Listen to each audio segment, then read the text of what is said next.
ማህበራዊ ግዴታችንን እንዴት እንወጣ? ሰላም ጤና ይስጥልን ውድ የእምባባሽ ቤተሰቦች እንኳን ወደ ቤታችን በደህና መጣችሁ። መግቢያው ላይ ለመግለጽ እንደሞከርኩት ባለን ሙያ ማህበረሰቡን እንዴት ማገዝ እንችላለን ብላችሁ ላሰባችሁ የዚህ ቻናል ዋና ዓላማ ባካበትነው የስራ ልምድ እንዴት ማህበራዊ ግዴታችን እንወጣ በማለት ማህበረሰቡን ማገዝ እንችላለን ብላችሁ ለተጨነቃችሁ ጥበቃና ባለሙያዎችና ባለሀብቶች የተከፈተ ነው። በዚህ ቻናል አጋዥ ድርጅቶችን በመምረጥ ለምሳሌ የጤና ተቋማት፣ የህግ ባለሙያ ቢሮዎች፣ የቀለም ፋብሪካ፣ የህንፃ መሳሪያ መሸጫ መደብሮችን፣ የቆርቆሮና የኮርኒስ ግብዓት አምራች ባለንብረቶች፣ እንዲሁ የጤና ረዳቶች፣ ዶክተሮች፣ ጠበቆች፣ ኢንጂነሮችና የህይወት አማካሪዎችን በማስተባበር ስፖንሰር በማመቻቸት በወር ለአንድ ቤተሰብ ድጋፍ በማድረግ ለደስታቸው ምክንያት በመሆን እንባቸውን በማበስ ያለባቸውን ችግር በመቅረፍ መመረቅና ማስደሰት ነው። ውድ የቻናሌ ተከታይ ቤተሰቦች ላይክ፣ ሼር በማድረግ የዩቲዩብ አልጎሪዝም ለብዙ ተመልካቾች እንዲደርስልን ላይክ አድርጉ። የእናት አባት እህት ወንድሞቻችንን ደስታ ማየት እንድንችል ሰብስክራይብ በማድረግ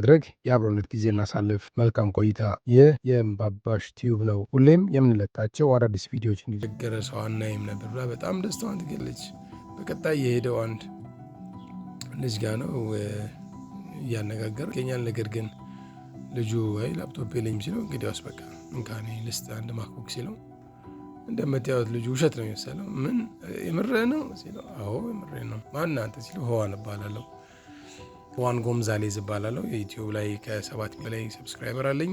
ስለዚህ ይህንን ማደርገው ጀስ ለሚያስፈልጋቸውና ፒሲ ቢኖራቸው ከዚህ የተሻለ ስራ መስራት ይችላሉ።